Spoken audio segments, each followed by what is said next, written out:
Si Mustafa and Natalie, hello. I hope you are doing well. I hope everyone here is doing well. 9 people are watching already. This is a good thing. 3 likes. This is a good beginning. Thank you so much for being on time. I hope the sound and the image are both okay, appropriate. Mrs. Barho, good evening. I hope you are doing well. Thank you for joining us. Sirab Siab Islam, hello, my friend. I hope you are doing well. I hope you are doing well. Thank you for joining. Thank you for making it on time. Si Mohammed, Professor Boysan, hello. I hope everyone is doing well here. Si Mohammed Menzakin, I hope you are doing well. My friends, let me just, waiting for more friends to join us. I just wonder whether there's a possibility for you to share this or the link to this live session.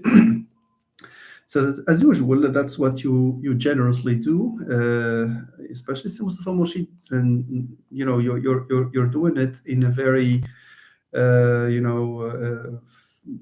active way. That's a very nice on a regular basis. I mean, that shows how committed you are to such content. Let me just read the comments very quickly and maybe say something about how we will be proceeding in the next lives, because I receive a few comments in relation to probably the way we go about delivering the main point in the live session. So let me just read, waiting for our friends to join us. Let me read the remainder of the comments. We have Noel. Hello, Noel. I hope you are doing well. Thank you. Thank you for joining. Si Mohammed Bouknifi. Hello, everybody. I tried to make it before. No, you will never. You did, but on the main, when it comes to the, because there were 2 versions of this live session that did not work. I don't know. I received the message that there was something going wrong. But again, Si Mohammed, where are you? Si Mohammed, Si Mohammed, again, you try to be. Sorry. You tried to make it before Murshid, but you but you made it on sorry, on the wrong version. So sorry, Si Mohammed. Ustada Zohra, hello. I hope everyone is you're doing well. Si Mohammed Zarat, our friend, hello everyone. Everything is going well. Thank you very much. Faiza, ahlan wa sahlan, Faiza. I hope you're doing well. So we have Ikram here too. Good evening, dear professor. Good evening. I hope you're doing well too. Thank you so much. You made me laugh, really.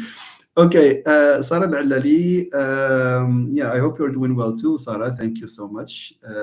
Thank you for enlightening it also with your presence, you and our friends here. Nawal is laughing.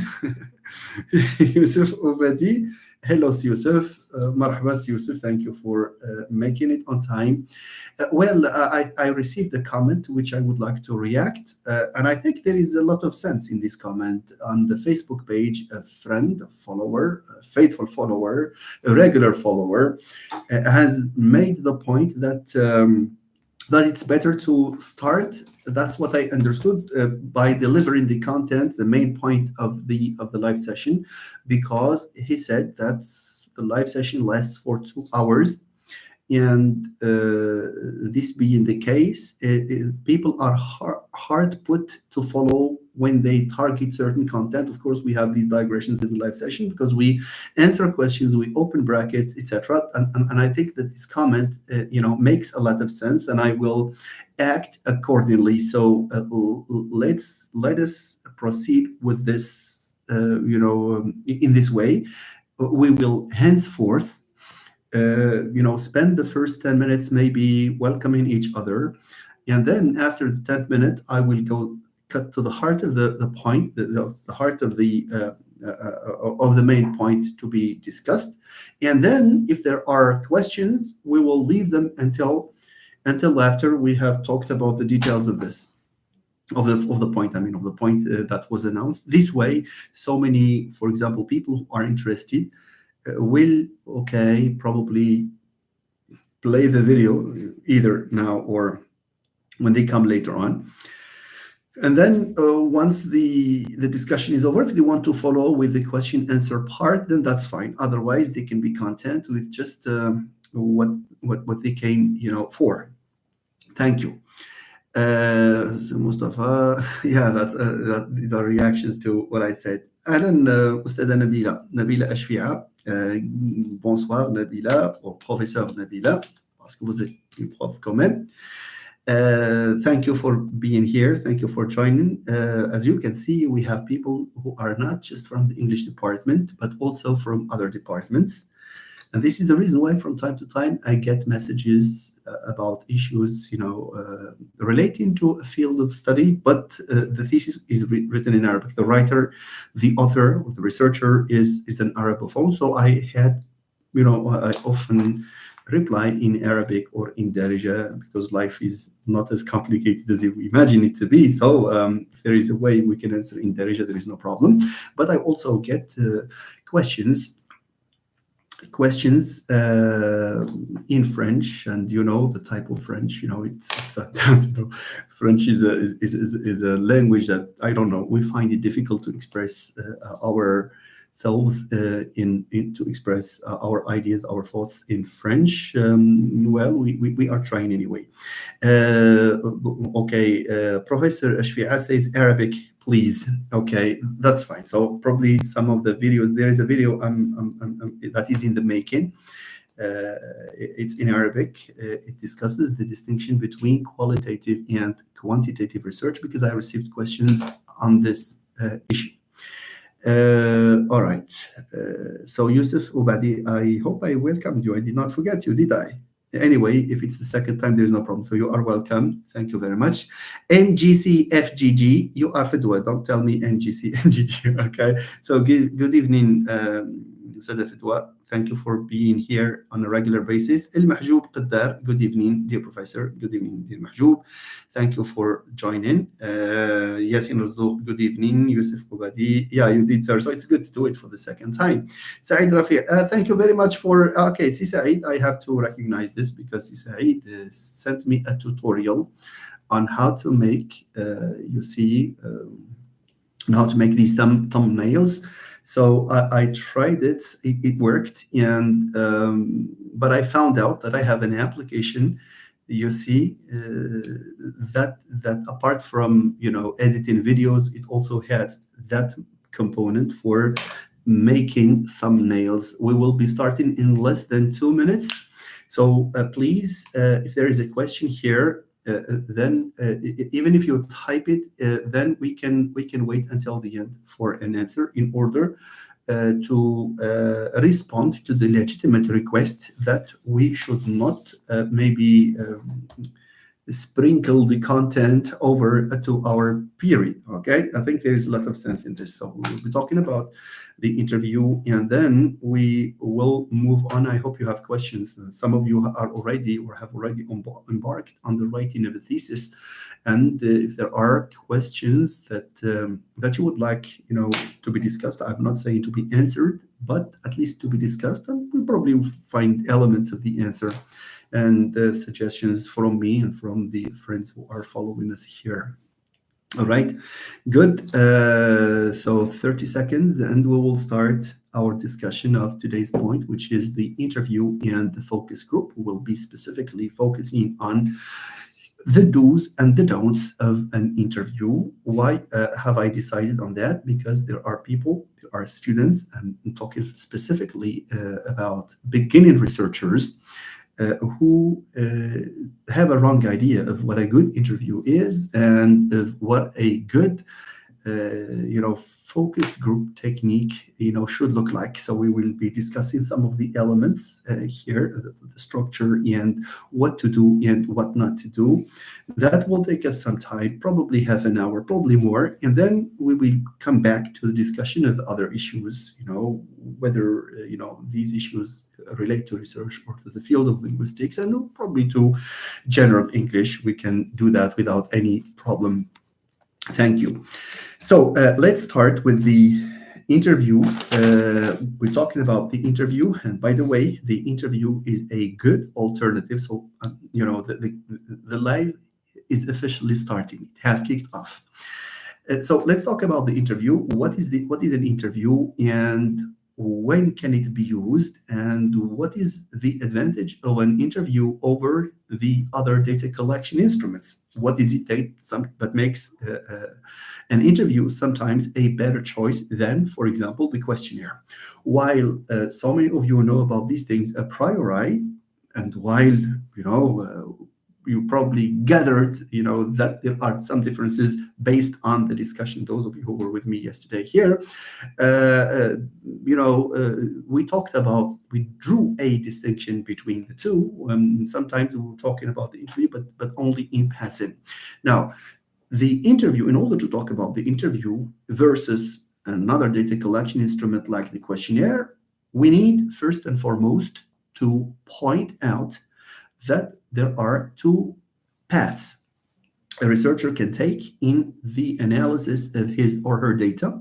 And these paths, the qualitative path, and the quantitative path, sometimes there is a mix of both, but that will depend on a researcher's objectives, but also on a researcher's hypotheses. No, sometimes you have a couple of objectives or three objectives, and then you translate that into hypotheses, and there are chances for the first hypothesis and the second one to call for quantitative data, while, for example, the third and the fourth, or just the third, call for qualitative data. So just because there are some, I'm targeting specifically beginning researchers. There are some beginning researchers who believe that once you are qualitative, you will always be qualitative. For example, once you decide to use statistics, then you don't have the right of using the qualitative, qualitative data analysis. And this is wrong, of course, and it's the ABCs of research. Now, it should be, one of the ABCs of research. This will depend. So going qualitative or quantitative, it's not an on-off thing. It's not an either-or issue. No, there are chances, as I said, and I insist on this. Sometimes you have a hypothesis one that seeks to compare, for example, group 1, group 2 on something, but you have, for example, a third or fourth hypothesis that, for example, seeks an in-depth understanding of the beliefs of probably a group of students. So here, naturally, the first hypothesis, the first example I have given you, not necessitates, but would recommend a qualitative solution, a quantitative solution, a quantitative, for example, procedure, a quantitative modus operandi. That's a Latin word, modus operandi, le mode d'opérer, okay? Modus, ça s'écrit modus operandi. It's one way of saying procedure, okay? So, but the other hypothesis would naturally, logically, plausibly require data that is rich, that comes in words, and thanks to this data, that comes to this data set, or to the data that comes in words, you have, a rich, or a whole host of elements that would suggest things that maybe numbers would not suggest, because they are in depth. Okay, they are in-depth responses. All right, now. So the bottom line here is, what is it that determines whether I have to opt for the interview or for the other? I dare say, and this is what I always tell my students, this will heavily depend on your objectives and therefore on your research questions and hypotheses. I repeat, going qualitative or quantitative will heavily depends on whether on your hypothesis, on the nature of your hypotheses, because the hypotheses are the elements, or are the hypothesis section is the part that is closely linked to the nature of the data.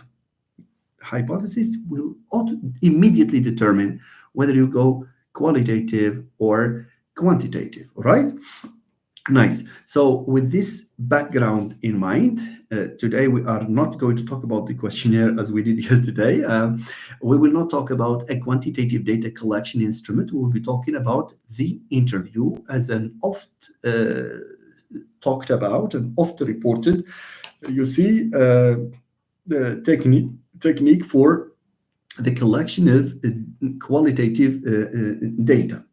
Now, the point is, what are the main things that we need to take into account in devising, an interview, in preparing for an interview? We will talk about some here.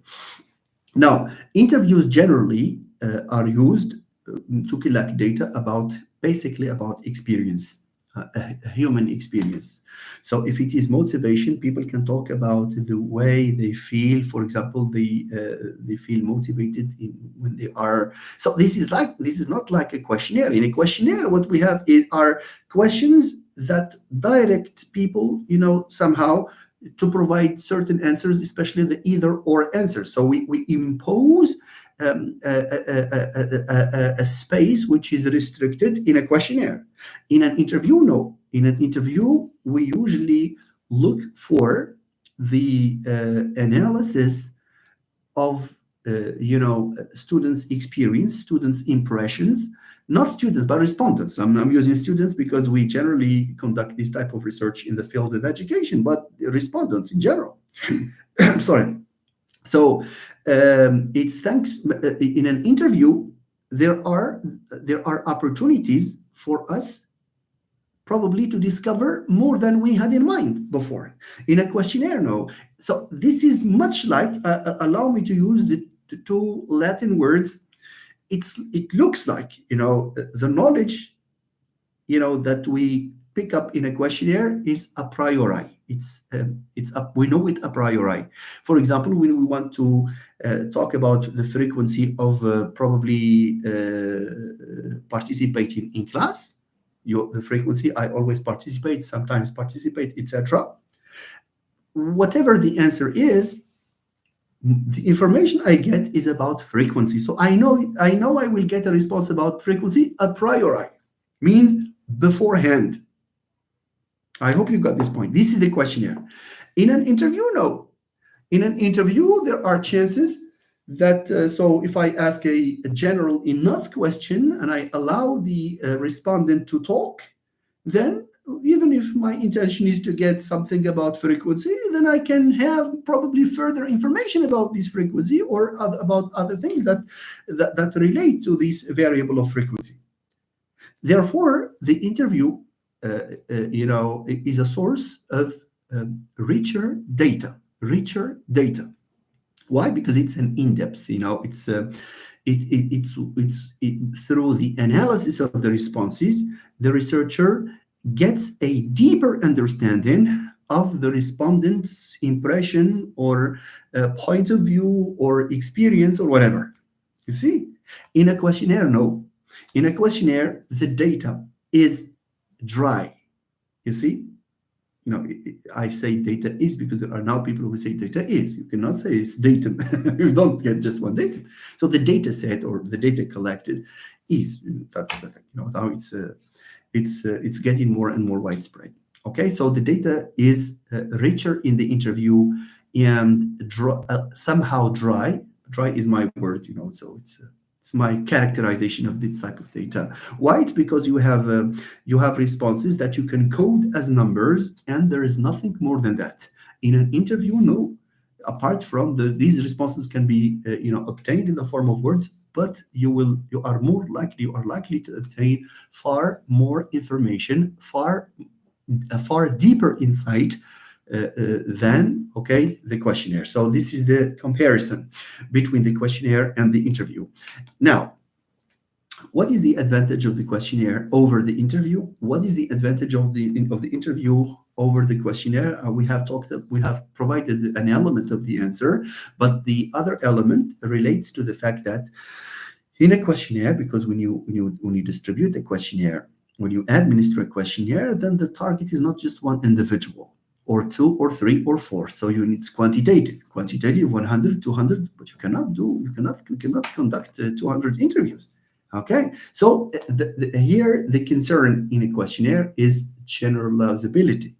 It's to what extent this applies to the target, to the sample, and therefore to the population when you use inferential statistics. In an interview, no, the concern is the depth of our understanding of the responses provided by the respondents to a questionnaire. Okay, so that's the basic element. This is the basic distinction. Is there is there is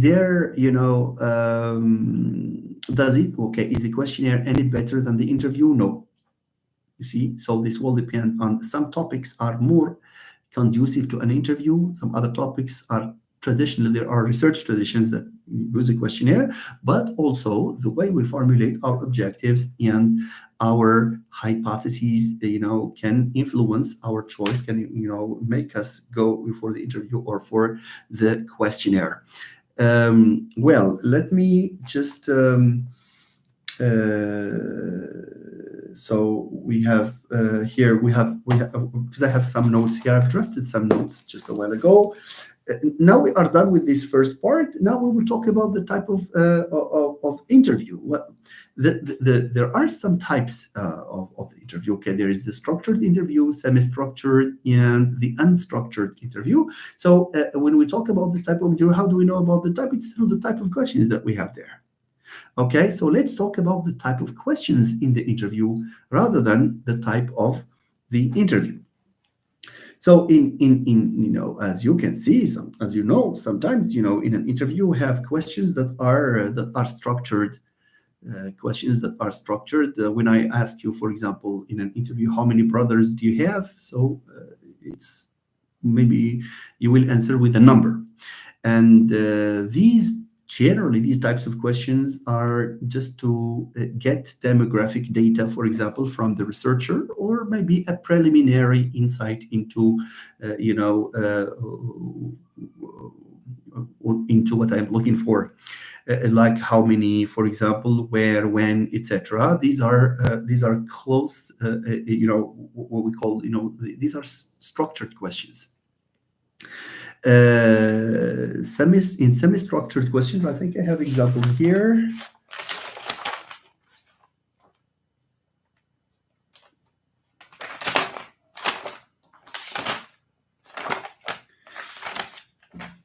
Anyway, in a semi-structured interview or with semi-structured, you see, interviews are generally open-ended questions, and they do not, you give freedom to the respondent to express himself or herself, but at the same time, you control the flow of what he or she will say. When you say, for instance, there is a difference between talk to me about your experience with something. This is like unstructured, because you are asking a question that is so broad. The respondent can provide you with any answers that you probably don't expect.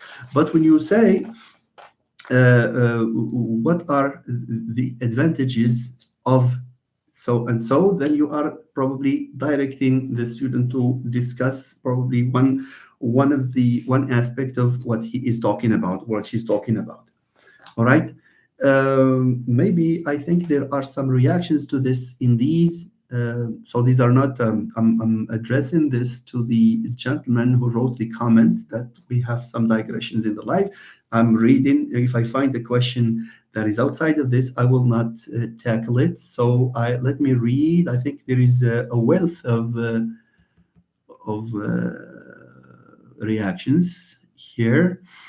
Well, Mahjoub Giddar, I think I welcomed you. So good evening. Sorry, my friends, if I skip the welcoming here. Okay, Mustafa Morshid, it helps account for people's experiences much better than the questionnaire. So we talked about it. Thank you very much, Simorshid. You are summing it up in a nice way here. Yasin Razouk, I would like to thank you. Okay, thank you very much. Thank you for sharing 2 books on semantics. This enabled me to get a good mark. Oh, that's really nice. Thank you. Nice to hear. Nice. This is nice to hear. Thank you, Mr. Razouk.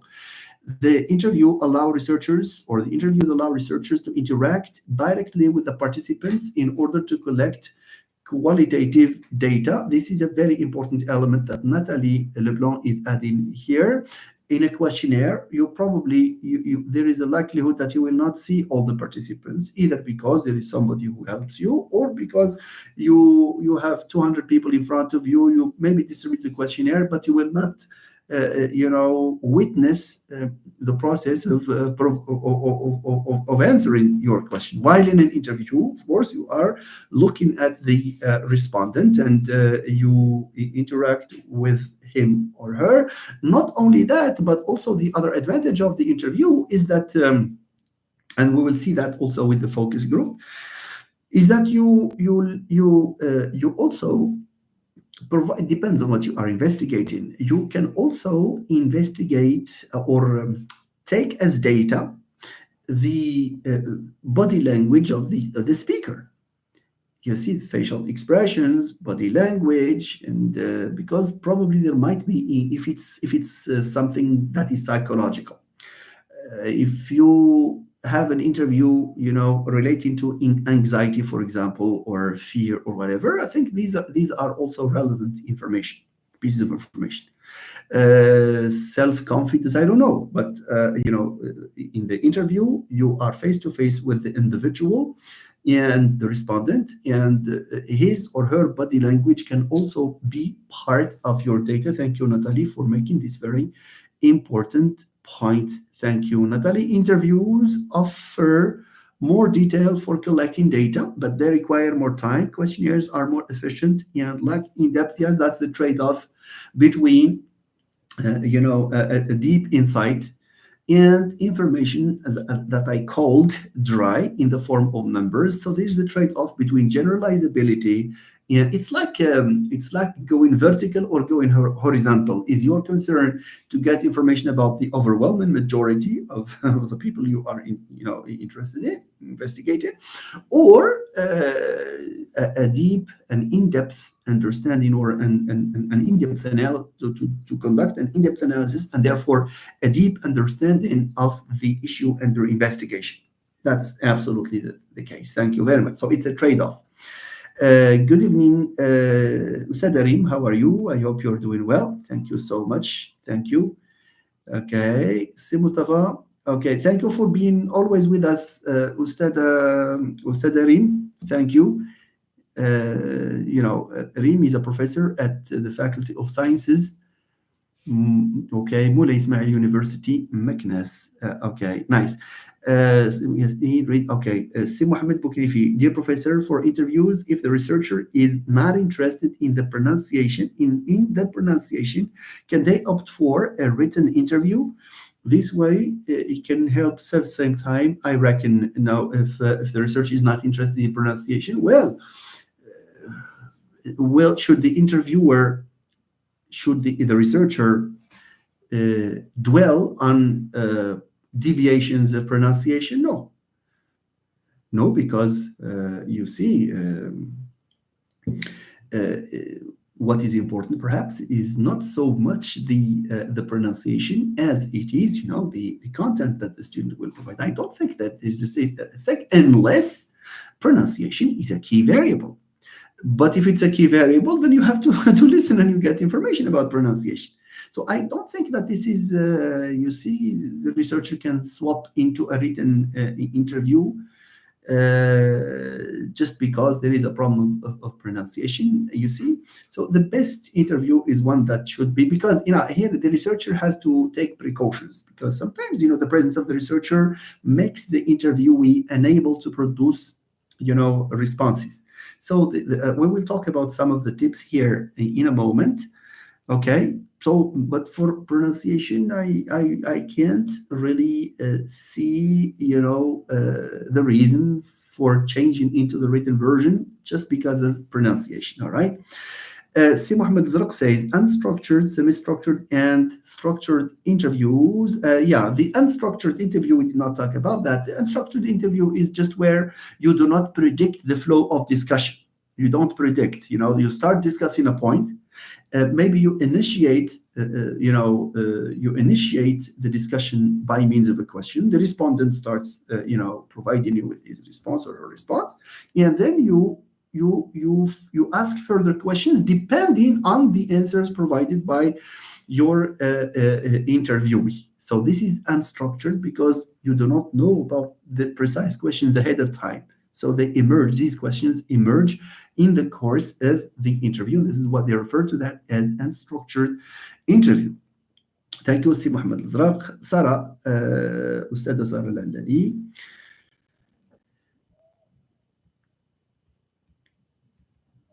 أستاذة Sarah says something, I guess. Yeah, I am also curious as to whether a written interview is possible or we recording them in the way recording them is the only way. No, there are people who understand interviews in a broader sense. They can say, they say that if you are unable to get an interview viva voce, means with the participant in front of you, you can opt for a written version, or you can send an email and you can get a response in the email. But we have to be careful. We have to be careful. Why? Why should we be careful? Because there might be other variables, okay, that can interfere or intervene. And of course, the responses can be probably skewed towards one position or one direction. I have reservations about these written alternatives, because when you send an email, for example, with questions for the interview and you expect response, some people do that. I mean, but to what extent are you sure that the student, for example, the respondents, has provided his own responses? That's number one. And would his or her responses be the same if he were to sit for a face-to-face interview? That's the point. All right. So maybe I sense that there will be anyway a difference, and the first choice for the researcher should always be the normal, the standard way of conducting an interview, which is the face-to-face way. Especially that interviews do not require large numbers. An interview, because the aim is an in-depth understanding, so you don't need many people to take part in it. So this is manageable, really. Okay. Thank you, Sarah, for this point. Mohammed Zarq interviews allow us to answer the question of why contextualized and rich and deep understanding. Yes, because it takes contextual elements also into account, and personal history, the narratives, for example, the analysis of narratives can provide you an insight into the identity of the learner, for example, into his or her motivation, into his or her anxiety. So when you study his or her personal history, then this can provide you, of course, with an insight into his current state of affairs. Yeah, thank you, Mohammed Zarqa. These comments that I am reading are enriching what I have had occasion to say. There are things I did not say that were completed by my friends here. Thank you very much.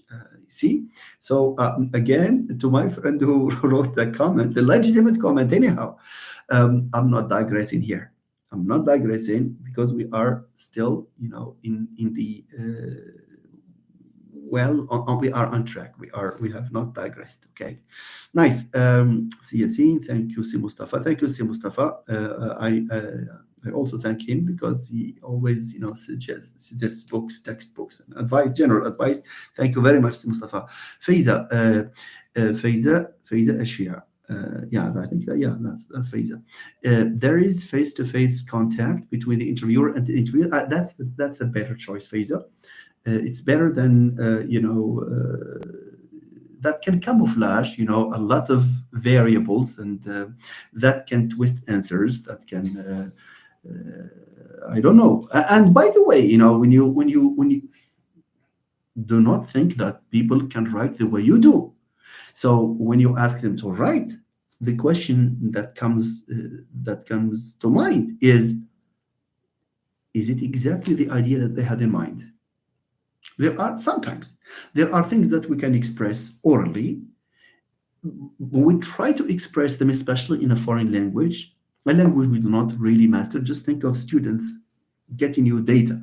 You see, just think that you are asking a student, you are conducting a written interview with students, and the student has something to say to you, and you because you say that you can send me a written answer. To what extent is that writing faithful to what the student, does it reflect, in a sense, what the student wanted to say? And that's something that we need to consider in an interview, by the way. And this is a message I would love to impart to beginning researchers. Let me have a sip, please. Sorry. So the message I want to impart to our friends here, beginning researcher, is that in an interview, by the way, if you are face to face, if you conduct an interview with students, okay, because maybe the research that is conducted is mostly among students, all right. So and the student, for example, you conduct an interview with an S2 student or an S1 or whatever.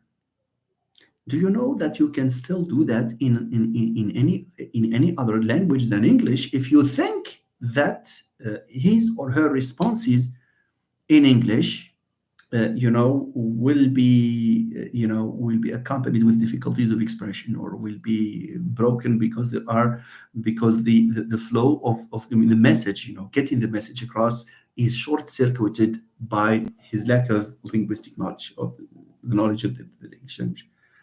You can conduct an interview in the language. So the best way is to conduct your interview in the language that the respondent masters most.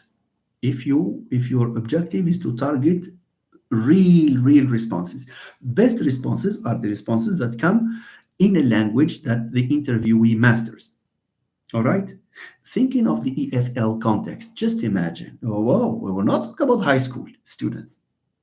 That's another issue. But if you are a doctorate researcher, for example, and you prepare an interview to conduct with S2, S3, S4 students.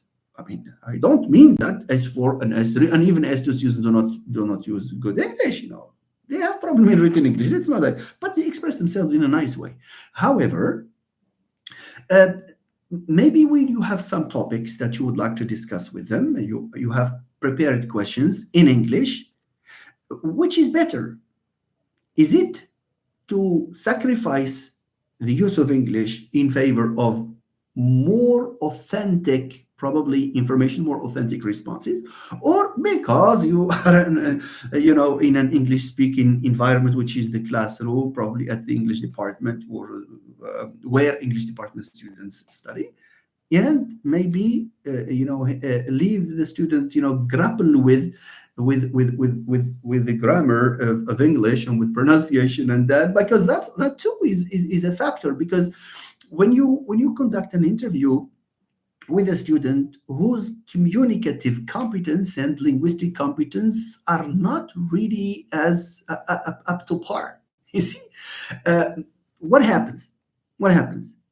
This can influence their production. This can influence their responses. You see, just think of yourselves. We have been students, and we were students, and we continue to be lifetime learners. We are lifetime learners. Sometimes factors like, for example, difficulty of a topic, for example, that requires certain expressions, certain lexical items, maybe these can influence the responses. These can influence the responses. Okay. Why? Because there is an additional burden on the student. You see? So, what is the tip here? What is the tip? The tip here is to tell the student ahead of time that, my friend, if you are not able, if you are more comfortable answering my questions in Moroccan Arabic, for example, or in Amazigh or whatever language, then you just go ahead and do it. Why? Because you, the researcher, you are not interested in what they are going to give you in one language. No, you are interested in their responses regardless of the language in which it is expressed. Of course, you will have the additional task of doing some translation and some transcription, or you may even record. You may record and put that as an appendix.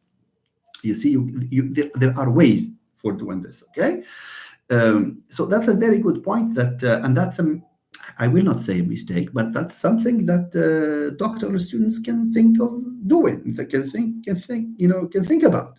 You see, can think about. Yeah, because I underline this, and I have a red pen anyway. Where there is a risk that you will get, data that is not really, really authentic, switch the language without any problem. Okay, switch the language, no problem. Because you are a researcher, it doesn't matter whether you get responses in this or that language. Excuse me, I have dwelt on this point, but that's a piece of advice I am giving to, And just imagine there are many students who conduct their studies on high school students. On high school students. When I meet a high school student, and I interview him or her, for me, I'd rather do it in Moroccan Arabic, especially when it is about something which is non-linguistic. Okay, if my objective is to listen to him or her while producing English, if my objective is to evaluate his written production in an interview, yes, his oral production interview, yes, that in that case, English should be the language. But if I am looking for his likes or dislikes, the style of the teacher, his learning style, perhaps, I don't know, his experience, his motivation, his attitude, then it's better to switch into the language, let me say, because this depends on the region. If you are in Casablanca, then you are likely to use Darija, but if you are in Nador, you can conduct that in Tarifit. And if you are in Agadir, you can use Tashkil. There's no problem with that. Okay, good. Thank you, Natalie. Yeah, semi-structured interviews are open, and I think I had occasion to mention that you confirmed it, or I confirmed it. Anyone, we have confirmed this, because I said that in almost the same way. Okay, Mohammed Boysan, what is the right number of interviewees in an interview? This is very interesting. Can you talk about data saturation criterion in its relation to the number of interviews? Thank you very much. Okay. Now, how many interviewees? This will depend on the scope of your study first, the scope of your study, and the issue that you are investigating. Well, just imagine conducting an interview with 20 students, in-depth interviews. This is a very arduous task for you, and it is likely to cause you burnout before you start reporting that, because in each interview will finally take the form of a very long text when it is typed, for example, or it is translated. So the task is really, really arduous, really difficult. Therefore, it's not really practical to have this number 20 for an interview. 20 is too much, or 20 as a number is too many because it's countable. For an interview, I think some studies just use one. By the way, some studies are conducted on just one individual, one learner, and the researcher asks him or her questions, and they conduct a whole study on just interviewing one learner. Okay, but in order for richer data, in order for more insights, and also in order for probably to see if the themes you get from interviewer one and interviewer two have some similarity. At the end, you will probably look at the common denominator between the five people among the five people, and then you will maybe come up with one conclusion that the students have these characteristics and this characteristic and this characteristic. Why? So, or you can say that these characteristics predominate. These themes predominate in the interview. As compared to the other themes. Okay, so the number I would say that there is no harm in a small number of interviewees, from one, two, three, depends on the scope. Okay, more than five, I think it's difficult to handle. Difficult to handle unless you ask just those structured interviews. Mention two factors that contributed to the development of your English, or talk to me about yours. What two strategies have you been using to improve your vocabulary size and so forth? Yeah, but an interview is not just this. Oftentimes in an interview, we want to get richer data. Therefore, I would suggest that the researchers can go for less than five. That's it. Less than five. An in-depth analysis of the responses can give you a very good chapter, analyzing interviews, and it will help you, detect the dominant themes and the dominant tendencies in students' responses. Okay, nice. Mohammed Bouknifi, Yasir Zouk, you can have a look at the teaching and learning. Okay, I will skip this, Mohammed, because you're talking to our friend here. That's nice. Thank you very much for I consider that as help on your part, ladies and gentlemen, talking about the friends here who are responding out of very good faith. It's because they are generous, because they are helpful. They respond to other friends, and this is why this platform is interesting, and I pride myself on this. Okay, thank you so much once again. All right, Sarah, I think I responded to this, I guess. Semi-structured interviews, we have... No, I think this is another comment by Sarah. Mohammed Zarq. Oh my God, I missed some points here. Wait a minute. No, I skipped some comments. I'm really sorry. It's possible. So I read Sarah Lili, that's her first comment. Sil Zarq. Yes, Sirzouk, yes, Mohammed Bouisen, in a questionnaire. Look at this. See Mohammed. Good evening, Lalla Malika. Good evening. She greets you, everyone. So good evening. On behalf of my friends here, I say good evening to you too. Thank you for joining. So Mohammed is continues with this in a questionnaire. The more participant, the better, as it shows the statistical significance. Yes, but in qualitative data, we stop when no more data emerges. That's data saturation, absolutely. So believe it or not, if you go beyond five, I'm not saying that five is the exact number, but when you have, let's say, when you have many participants, the same themes will recur, the same patterns are likely to recur. Therefore, this is what you call here data saturation, and that's a waste of effort, a waste of energy, etc. I read studies where there is just one interview, okay, but just to control some variables, it's better. For example, 2 males, 2 females, that would be good. 3 males, 3 females, okay, if you have this gender concern. Okay, nice.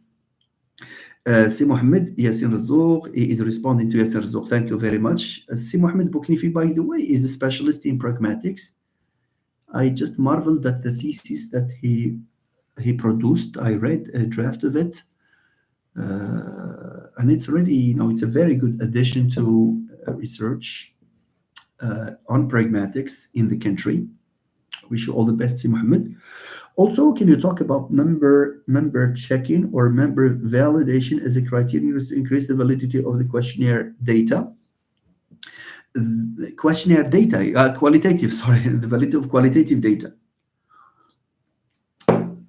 Well, each individual instrument, has or calls for checking for validity, for reliability, for validity, because you have number one, you should choose the people to interview.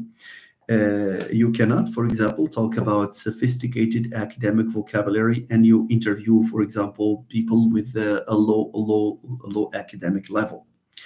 That's just one example. So you really need to define the profiles. That's why, by the way, in qualitative research that uses the interview, you know that, and this is again another piece of advice to our friends here.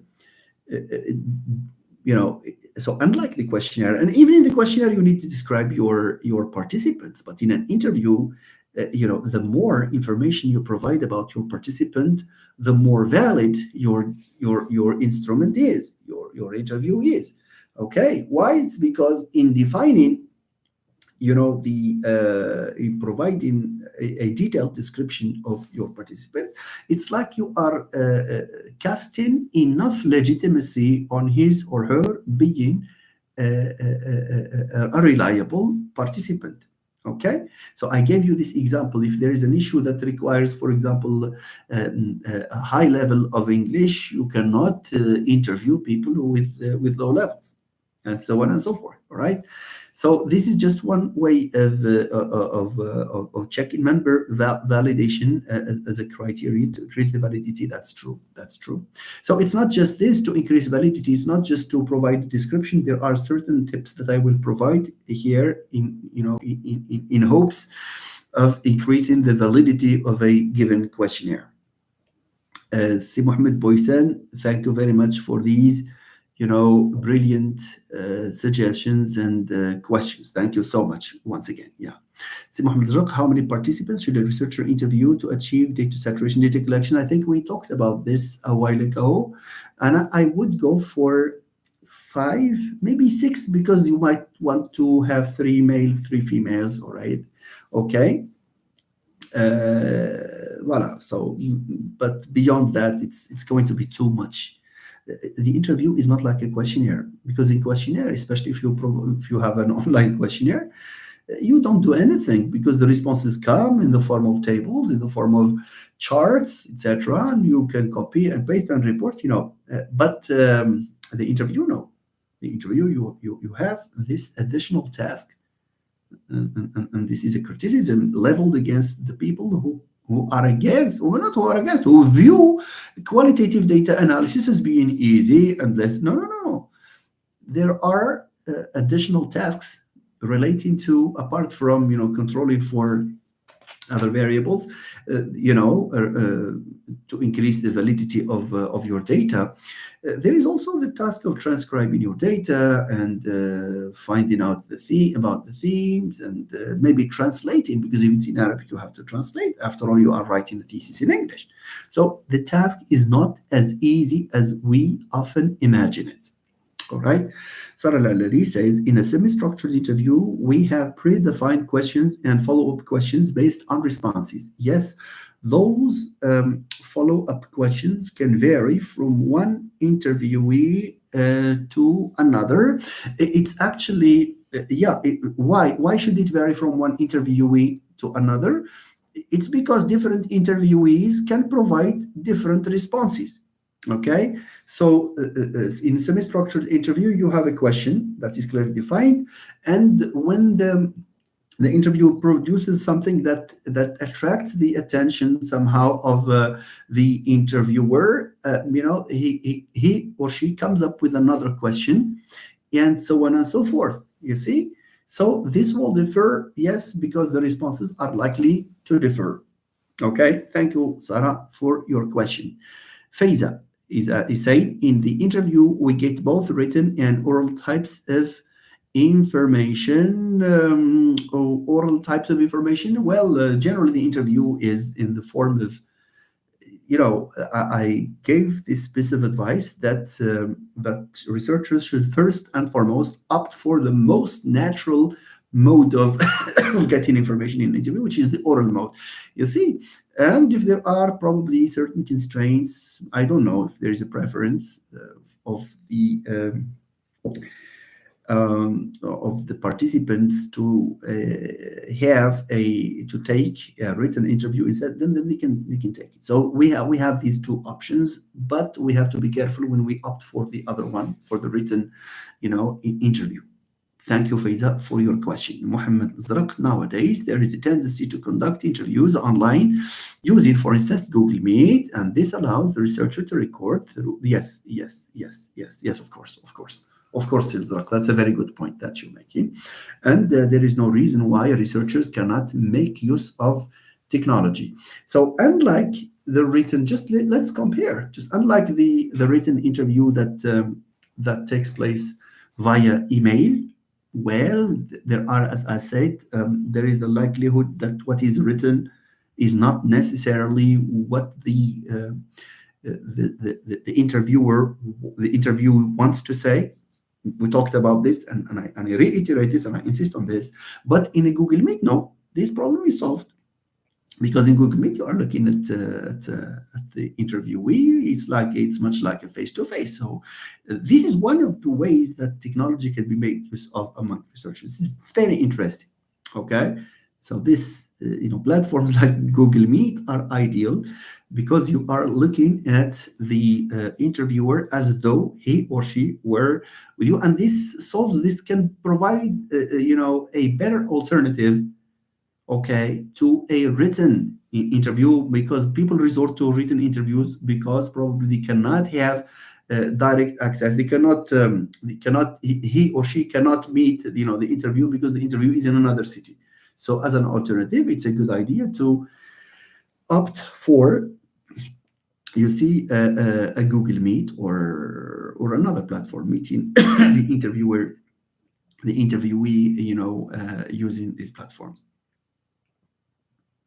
Thank you very much, Si Mohammed Zarak. Yes, let me, because I wanted to talk about this. There is, of course, this ethical concern. Here, I would like to draw your attention, ladies and gentlemen, that some interviewees, just think of yourselves, while they would accept being recorded, some of them would say, well, please, no video. You see? So here, ethically, even if you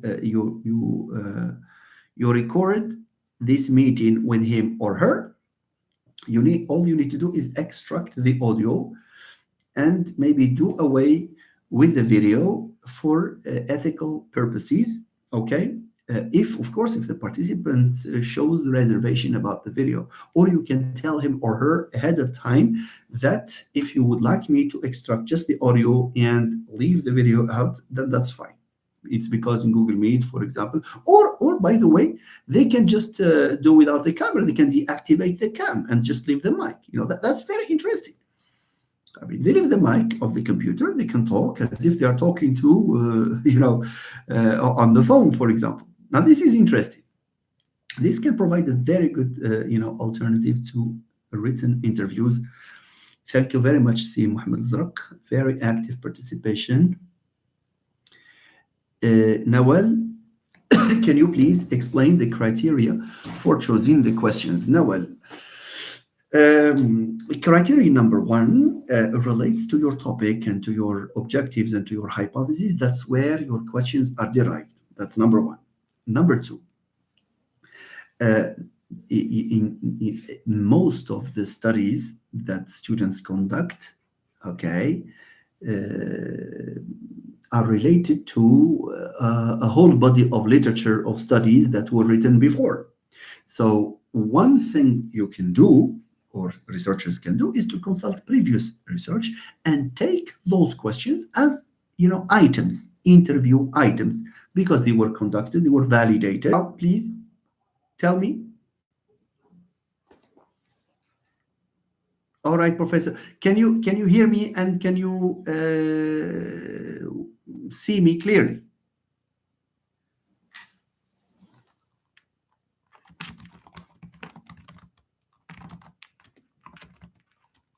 Oh, thank you. That's very interesting. Many people have left, unfortunately, but I just wanted to react to some of the. I don't know what I was saying because I got this sudden message. I don't know why. Um, it's a pity. Well,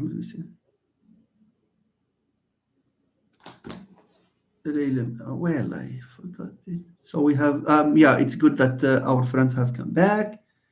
How can we analyze interviewees' answers? But before that, there are some researchers provide. I don't know what was the question. I think the question was from from Noel. Can you please explain the criteria for choosing questions? That's true. I'm sorry for this problem that has emerged. I will try to solve it very soon. So, as I told you, Noel, because you were the one who asked to ask the question. So the questions will come from what? Will come from our own theme, our own topic, our own research question, our own objective. That's number one. And the questions will also come from the operationalization of the concepts. Okay, nice. That's one. The other thing, as I told you, is to maybe check previous literature, because most likely the people who worked on the same issue as yours and they have the same objective, they are more likely to have used, the interview too. You see, so you can look at the interview items there because they have been validated, because they have been used by people very well known in the field. You can take them and insert them. So these are tips for the choice of the interview interview items. Okay, Noel. Yeah, so you can do that without problems, inshallah. Okay, nice. Sarah Mufki. Hello, dear professor. Hello, Sarah. Hello, dear colleagues. Look at how kind she is, this lady. I sincerely hope that you are doing well. Thank you. Thank you very much, Sarah, for joining us. Thank you for your comments. See, Mustafa, the problem with opting for written interviews is that people use ChatGPT and DeepSeek to answer your questions and face-to-face. Yeah, there is this. Oh, sure. When you hypothesize that students would not go for cheating, but there is what we refer to as social desirability, and they probably have this concern of providing you with the best answers possible. And by the way, some students think that that there is some grading, some this happened to one of my doctorate supervisees. People were when the student came into contact with the students for the interview. Sorry, it's unstable connection again.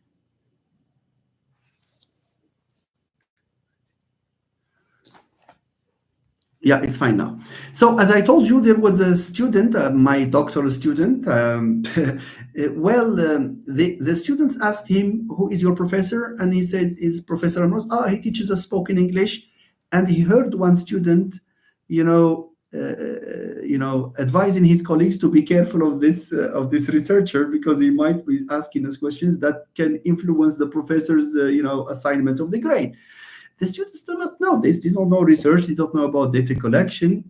Some of them are. I mean, we have to be very careful when it comes to these things. So, using DeepSeek, ChatGPT, and other maybe artificial intelligence platforms, yeah, they can use them, and they can. This is very likely. Although the language of these, search engines, can be evident in the structure, but you can never tell. You never know. There is this risk anyway. There is always this risk.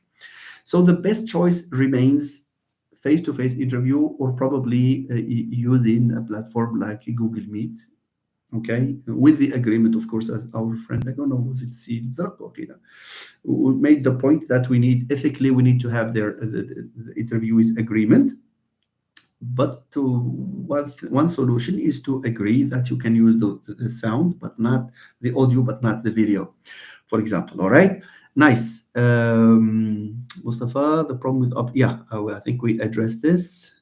Sadarim, interviewees can sometimes be under pressure by the interviewer, a fact which may influence negatively. Yes, yes. So one of the tips, yeah, never ever, ladies and gentlemen, beginning researchers, never ever proceed with the interview if you think that the interviewee is not at rest.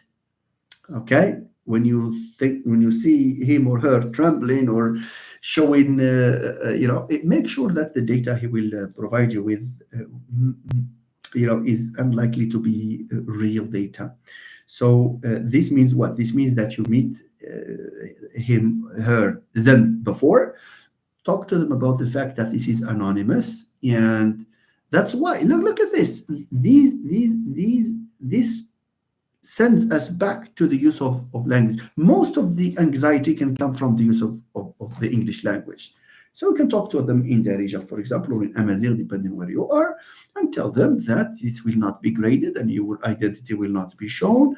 I think that some training beforehand is needed in this case, in order to reduce the influence of the interviewer, and that's a very good point made by my colleague, Ustad Raji. Thank you very much, Lalarim. Thank you so much for that. See, Mohammed, how can we reduce social desirability bias in interviews? Yes, maybe by, see, Mohammed, by asking students to be themselves. Students, I don't know, I should have said respondents, but sometimes I say students because we are, reared in this tradition of conducting research in the field of applied linguistics and education. But anyway, you accept this from me. So one way of doing this is to talk to them before, that if whatever you say will not be counted and will not, your identity, if you insist on the fact that their identity will not be revealed to the others, then of course this is one way of reducing. It's not a guarantee, but it will reduce that to a significant extent. Or you can tell him that I have, for example, met students before who talked about their situation in a very transparent, very clear way.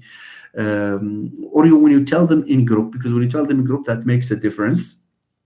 You tell them, for example, that there is no difference between hearing an answer that is socially acceptable and one that is not socially acceptable. There are people, for example, it depends on the issue, but there are people who find certain questions very sensitive, and they maybe try to answer in such a way that the interviewer will find it more acceptable, more relevant. You see, so this is always this problem of social desirability, both in questionnaires and in interviews.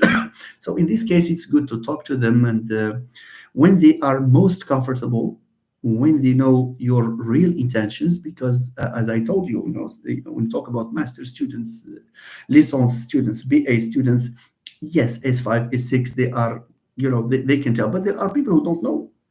They don't know what research is. They don't know what it's about. They don't know. And therefore, it's a very good idea to coach them. Maybe you can meet them,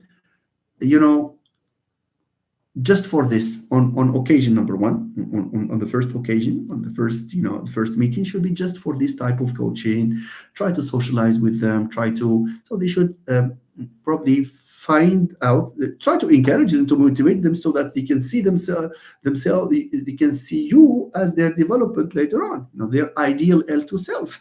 You see, their ideal self later on in the future. So this interaction with you can make them less and less on the defensive, and they can reduce their anxiety, and this can reduce also their panic, and there is a chance, if they are this way, for their answers to be genuine answers. Okay, yeah, but see, Mohammed, that remains a problem. So we will never be able to. So we cannot talk about eradicating, but rather about mitigating the effect of this problem of social desirability. MBR says, hello, Professor, can you just go over some important concepts concerning psycholinguistics? I can go through these concepts, but until after we are done, if you would like to reiterate this question later, then we can do that in a moment. Yeah, psycholinguistics is a field that attracts me to a large extent. I was a, I used to teach this course, maybe from a perspective that my colleagues now, because psycholinguistics is so huge that you cannot cover all the elements, in one single semester. But we put this aside for the moment. We will come back because we will finish these points very soon, and then we'll come back to the questions. I think this method of going about handling the topic is better, instead of scattering, the elements of these points over the 2 hour period. So it's good to spend, even if we spend 2 hours just on this, it's fine. The condition is that it should not be full of digressions. And I do understand my friend who typed that comment, which makes sense, of course. I'll come back to you, MBR. Please type the question again later on. Khadija Belghazi. Hello, Khadija. Interview with people who have different languages. Yeah, you can have interview with. Yeah, if look, let's take this very important point by Khadija. Just imagine you are investigating, an issue across departments: Department of Arabic, Department of Islamic Studies, Department of English, of Spanish. I don't know, maybe 5 departments, and you interview people there about an issue, and you are a researcher in English. You write your thesis in English. Of course, here you can resort to a language that most people are likely to speak with ease. So if it's in Rabat, Casablanca, Meknes, Fez, you can use Moroccan Arabic. There's no problem. And if they are native speakers of Amazigh, you can use Amazigh. Although the Amazigh students can speak Moroccan Arabic almost natively, except for some, pronunciations of consonants and vowels, but that's immaterial, right? Thank you. So thank you, Khadija, for this. Yes, there is this possibility, because what is important are the ideas, not the language in which these ideas are put. Okay, thank you. Si Mohammed, is purposive sampling best sampling technique in the interview? Yes, because we don't have this concern of representativity. Yeah, purposive sampling can be a very good technique. It can be a very relevant technique. You see, and in a way, sampling is not is just to be used with a pinch of salt. Sampling is probably for data, for a technique where you need a lot of people. But we cannot speak of sampling for an interview. People use this term sampling, but since you have only 3 or 4, what are you going to sample? It's maybe choosing the interviewees can be purposive. That's true. So since you are working at the Faculty of Law in Casablanca, and if you conduct a study about where you investigate students' perceptions or opinions, why would you travel to Salah Jadida faculty or to the faculty of Agdal or Swissy to collect data? You can do that. Anyway, you have the same profiles, or roughly or relatively the same profiles. So yeah, purposive choice of these participants is a good idea, is a good thing, because the issue is not because the sampling technique is more relevant in quantitative rather than qualitative research. Nathalie Leblanc said, thank you, Si Mohammed. Thank you very much for this point again. You are are involved to a large extent in this discussion today, and I appreciate that a lot. So I have at least 2 professors with me here, 2 university professors, and I have professors who teach at high school. This is really interesting. I have master students, doctoral students. That's what is usual about this channel. Nathalie Leblanc says researchers should be aware of biases and avoid influencing participants' responses. And this brings us to a very important article in second language acquisition research, but also based on the article on the theory of William Lebowitz, the observer's paradox. We can apply that to it. It was not meant to describe the interviewer relation, but we can talk of this observer's paradox here, even, maybe in a different way. Why? It's because there is a difference anyway. The very moment you see someone in front of you and you are aware that he or she is listening to you, much less when you are aware that let alone when you are aware that he or she is recording you and he or she will use your data, well, there are high chances for us to be influenced, in this case, by the presence of the observer and the tape recorder, the recorder, okay, the video recorder.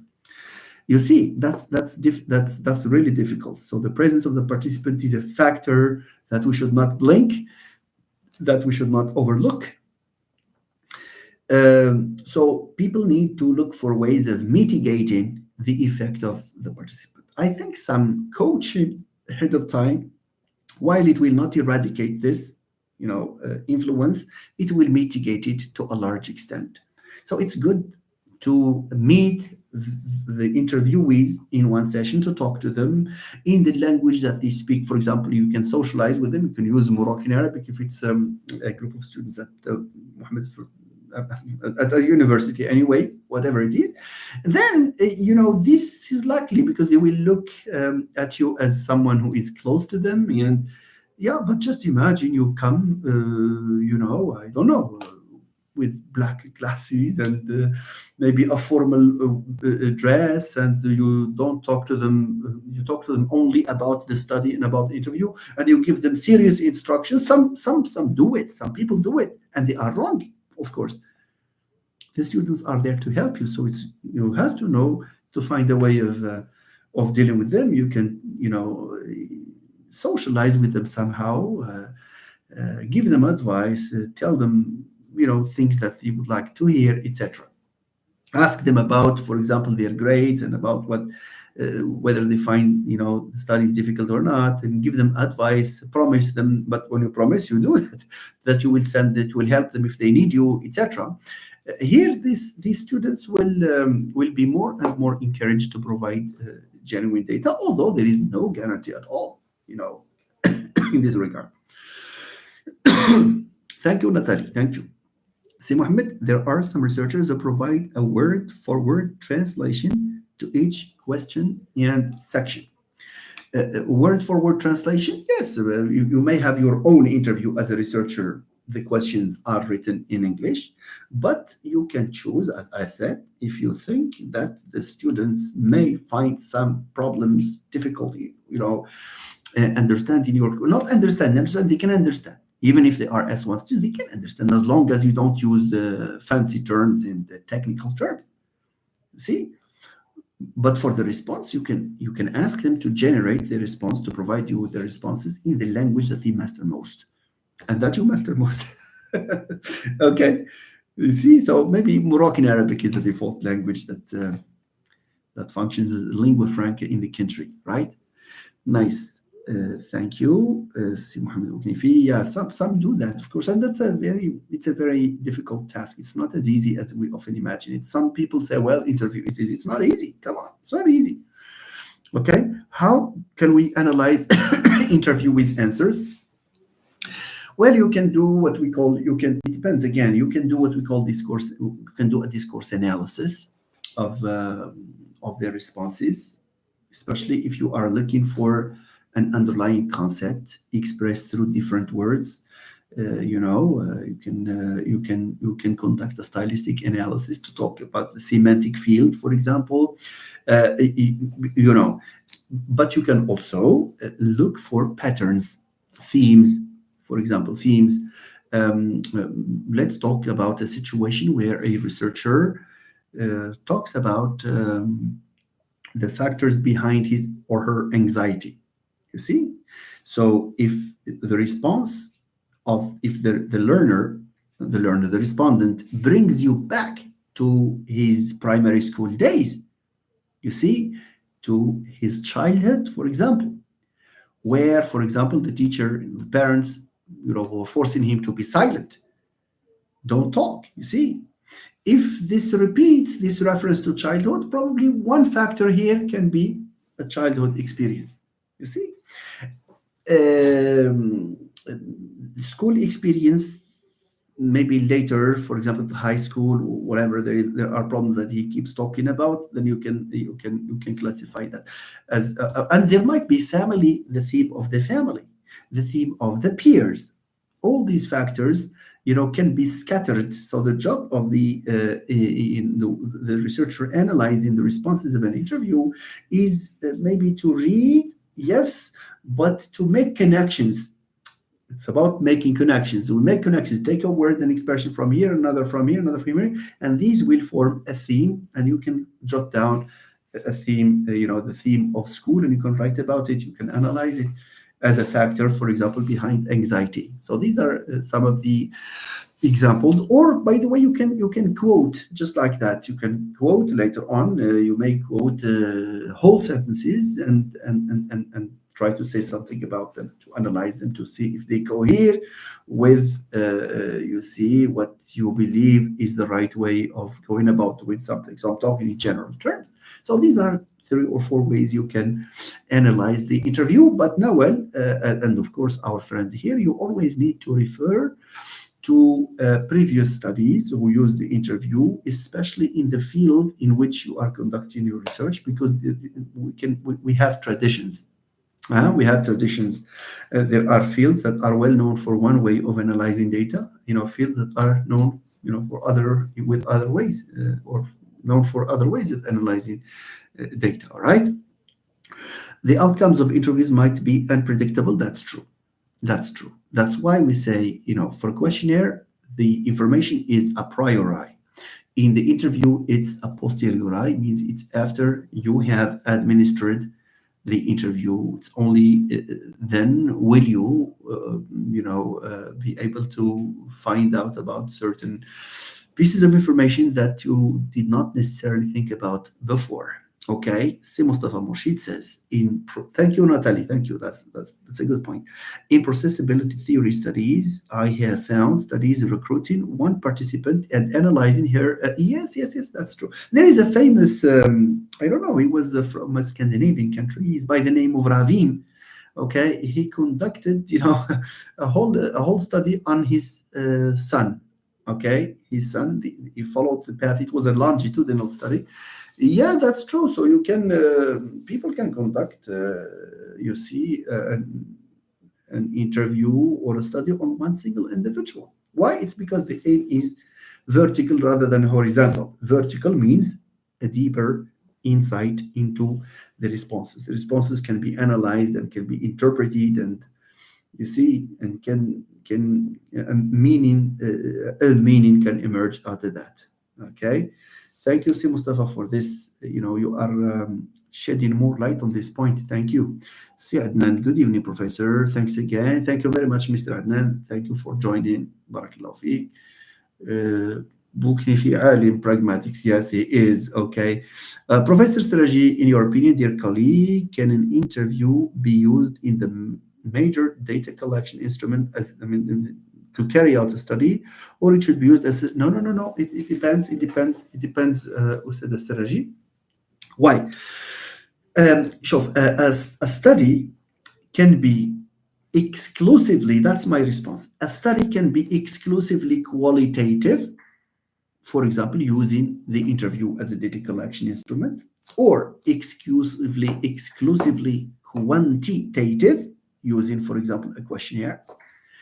A study can be both qualitative, quantitative, that is to say, interview, questionnaire on a 50-50 basis. For example, if you have, here you have two situations. Either you have a research question that you need to look at using triangulation, looking at it from different perspectives, from the qualitative and the quantitative perspective, or sometimes you have one research question that is conducive to a qualitative analysis and another one that is conducive to a quantitative analysis. So that's a possibility. Another possibility is to have as to conduct a study which is predominantly quantitative, but with supplementary instrument, maybe to get further insights to complement your understanding of the results of the questionnaire, for example, or the other quantitative instrument. You see. And sometimes you have an interview as a predominant data collection instrument, but you choose, for example, to administer a complementary quantitative study, maybe to confirm what you have in the interview. This all depends on your objectives and therefore your hypothesis. Thank you for this very important question, Ustad Sirraji. Hiba Diki, my master student and my supervisor, says, "Good evening, professor. Thank you." Safi. Okay, I thought she was asking a question. Okay, Hiba, thank you. All right. Sarah Lalali, again, Ustada Sarah. Do we have to use in vivo to identify the thing? Yeah, that's a very good thing. You can use the software in vivo, but you can, this, I don't know if you know this in vivo thing. فينا هي Sarah. Yeah, in vivo, but this is just a digression. Excuse me, my friend who wanted me to answer, as one block. But in vivo, it's a software that answers or that analyzes qualitative data. It's on analogy with SPSS for quantitative data. Okay, so in qualitative we have this in vivo, but you have other softwares as well.